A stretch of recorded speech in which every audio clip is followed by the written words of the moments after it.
ప్రపంచమంతా ఒక్కసారిగా ఆగిపోతుంది. మనుషులు, పక్షులు, నదులు, అగ్ని అన్నీ స్థిరంగా నిలిచిపోతాయి. ఆకాశం నల్ల మేఘాలతో నిండి కాలాన్ని బంధించే దుష్ట శక్తులు విశ్వమంతా వ్యాపిస్తాయి.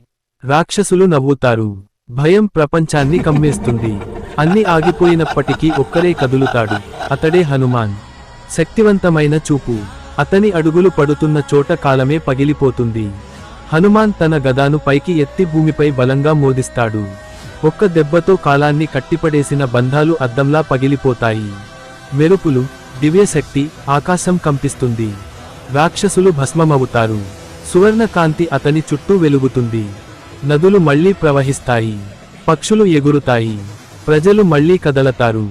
ప్రపంచం శాంతిని పొందుతుంది. హనుమాన్ శాంతంగా నిలబడి దివ్యకాంతిలో వెలుగుతాడు. హనుమాన్ ఆకాశం వైపు చూస్తూ నమస్కరిస్తాడు. భక్తి ఉన్న చోట కాలం కూడా వంగుతుంది.